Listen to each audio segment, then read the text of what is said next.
Hi everyone, I'm Carly and I work as a product engineer at Esri UK. Have you ever wondered how to build your own Suite app? Well, for this box set video, I'll be showing you how to create your own app from scratch. I'll take you through Suite's custom app builder and highlight some of the advanced features you can be taking advantage of. But before we get stuck in, I want to cover just what Suite for ArcGIS actually is. Suite is our web-based editing product that named users in the ArcGIS system can use to collect and edit geospatial data, all the while ensuring the data meets the logic that their business requires. But what does that mean in practice? To demonstrate this, I'll be putting myself in the place of a festival planner, where I'll be using Suite to design a festival layout and be able to track potential costs, revenue and guest capacity so social distancing is maintained and all guests remain safe. After I demonstrate what this app looks like in practice, I'll go into the builder to show you just how easy it is to create an app with these features for yourself. So here is my Suite Festival app completed. I've already loaded a guest map from a previous festival to use as a guide to create my festival outline for this year. Now I'm going to select my outline layer and start drawing. I've sped up the drawing time, but as you can see, this previous map is being used as my outline guide. As I'm drawing, I'm actually using a couple of drawing modes, mostly switching between the standard drawing mode to the curved drawing mode. But there are other options to draw features, either the follow me mode, which lets you to draw features via following the boundaries of other datasets, and even by freehand if your hand is steady.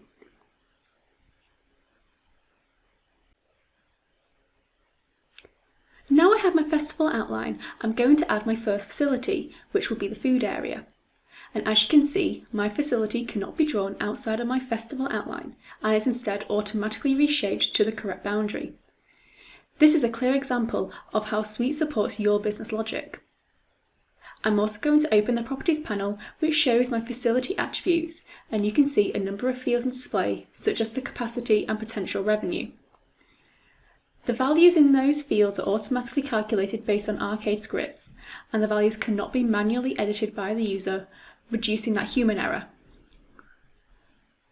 Moving on from attributes, I'm now going to use Suite's Smart Template feature and automatically create features based on other inputs. This speeds up users' editing time and ensures correct data is added to the correct map layers. For my festival map, I want to add a table into my food area, and through Smart Templates, I will automatically get the ability to add chairs around it.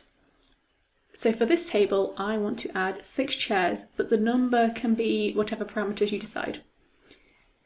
In addition, you can also see a green buffer showing the footprint my Smart Template will take up, further informing the user on how their edit will impact the rest of their map. Finally, I want to display costs by using Suite's dynamic feedback, and I can show that in 2 ways. The first cost are the number of barriers that will be needed in my festival arenas to keep crowds safe. My feedback is given in the form of a table, seen in the top right corner. I'll add barriers onto my map, and now you can see that the variables change in that table, such as the number of barriers and the costs. The second form of dynamic feedback that I'm going to be using is to estimate revenue loss based on overlapping facility spaces. So I'm going to add a new festival facility in that's different to the food area. So here's the stage, and I'm going to draw over that food area previously drawn. And as you can see that as I'm creating an area, it turns red and provides feedback on the potential revenue loss. So that wraps up the demonstration of my festival app. You can now see the many ways Suite can adhere to your business rules, but now I want to move on and show you just how easy it was to build the app in the first place. Now, some of what you've just seen was constructed with Arcade, which is the Esri expression language. While going through the builder, I will be explaining what the code samples do, but not going into too much more detail than that. If you do want to look at the code in more detail, we will be making all the code samples available, which I'll discuss more at the end. So now we can see what sort of application we're building. Let's start making it. Here is the homepage of Suite. You can see both your own apps and any apps that have been shared with you.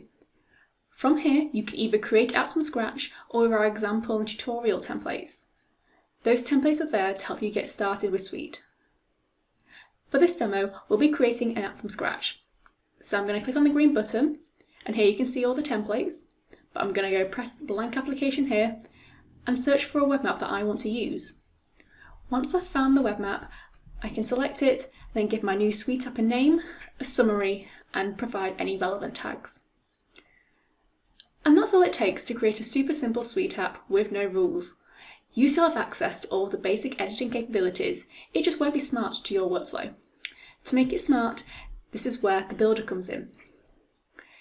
Now the page we load on is called the wireframe.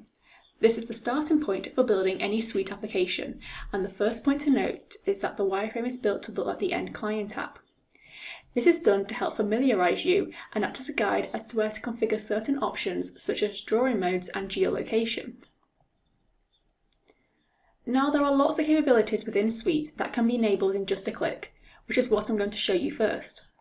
I want my app to be able to import images from my device, and in this case I want to import the hand map produced from the previous festival a few years ago. Suite can achieve this through the Plans panel. All I need to do is go to the plus button, choose Plans, click Create, and make the service that will hold the images that I choose to load into my app.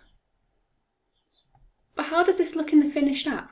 Well, I'm going to go switch back to that app now, where you can see me select the Plan panel to the left and upload my map image from my device. You can also see me georeference the image just by simple resizing and changing its transparency. It should, however, be noted that we do offer more advanced georeferencing options with coordinate entry for those that need it. To continue, as you did see in my demo, my festival facilities, like the food and stage areas, cannot be drawn outside of my festival outline. I was able to enable this behaviour through Topology Rules. To enable these Topology Rules, I go to the Data Rules Editor tab at the top, and from there I can select the boxes to either enable or disable the ability to overlap, touch or cross features. These rules can be set to apply across its own layer, or we can go to the Multi-Layer Rules tab here, where I can set up topology rules that encompasses multiple layers, and that's what I'm doing with the containment rule here. This means in the resulting app, if I try and draw a food feature outside of my festival outline, the edit will not be accepted.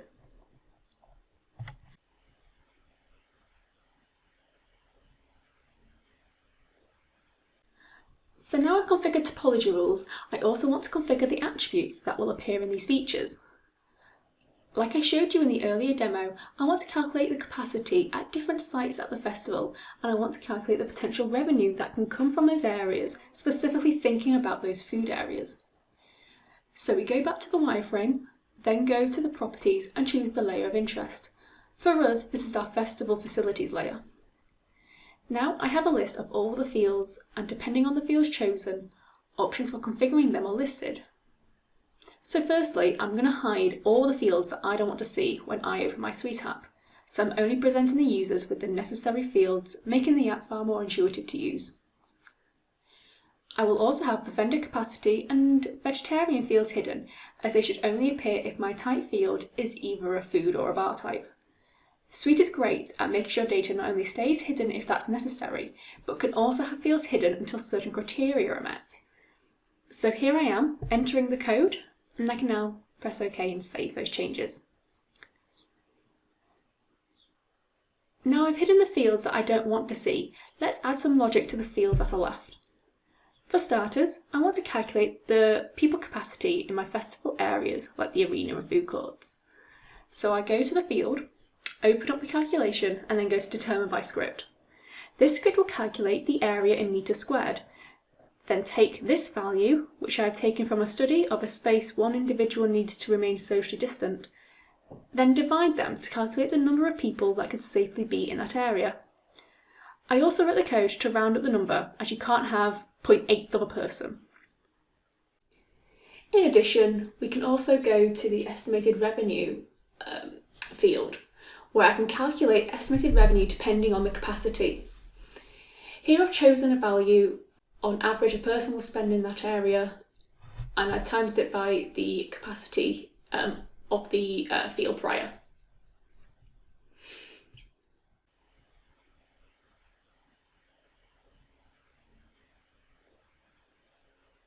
Moving on from attributes, what is there left to do? We've created rules that will enforce how my festival will look and what attribute values will be calculated. But as shown with the table and chair assets, Suite can also construct templates for smarter feature creation.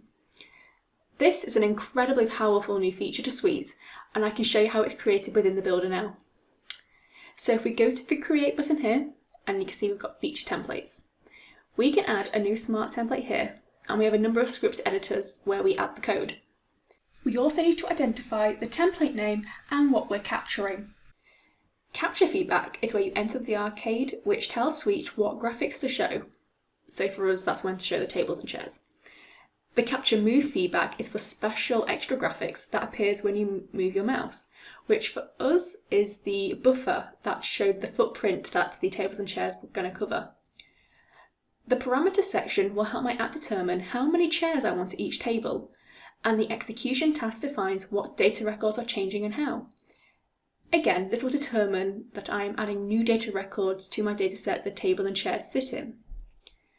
I'm now just going to pause so I can add in all the arcade code required in these sections.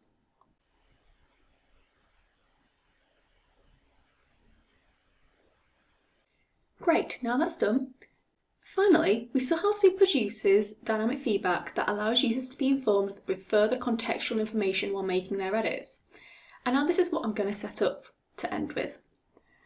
I'm going to start with the barrier table, which showed the user how many barriers were needed and at what cost. To enable this, I go to the Map Feedback section here and select Add New. Now I want the feedback type to be HTML overlay, and I'm going to input the script for this into the box here. The top of the script calculates the number of barriers and the cost of those barriers total. The red below is the HTML code that will take these calculations and visualize them.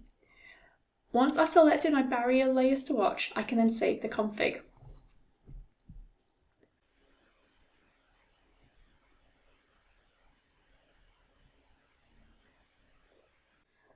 Finally, I'm going to show how to create the dynamic feedback that informs the user of potential revenue loss when two different facilities overlap. We can start adding map feedback like we've done previously. However, this time we will choose the option for the layer. Then I'm going to input the script like before. This code looks for any facilities that overlap, determines whether the food facility is one of those facilities that have been overlapped, and then calculates the area overlapped and the amount of revenue that that space would have generated. From that, a message is left for the user giving them the potential revenue loss. I can save this code. I can then choose the layers that this code will watch, which is our festival facilities layer, and the field the code creates to store this message. I then OK this, and I go to the renderer, which allows me to create the visual experience of this message. In this example, I just want the area to go red.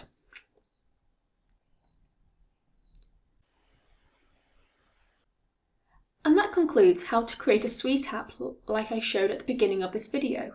But before we wrap up, I want to let you know of the final touches you can make to your Suite app, which can make your app unique and accessible to your users. Here we have a look and feel button. From here, you can give your app a name, which will appear in the top left corner of the client app. Then below, there are options for which theme the final app will open on. The default that you've been seeing is the green meadow theme, but you can select the blue glacier theme or even a high contrast theme for those with accessibility requirements. Additionally, you can even choose whether your users have the choice to turn tool names on or off, or change the units that are displayed. And that is it for my Suite application, built and ready to go just as I showed you at the beginning of this video. And this concludes this box set demonstration. I hope you can take away the breadth of configurable options you can use in Suite and how they can be set up within the Suite Builder. To finish, remember to go look at some Suite resources and even take a look at taking out a trial at esriuk.com/suite. If you would like access to any of the arcade used, an arcade blog will be released in the coming weeks with the code snippets available to look at. Thank you for watching.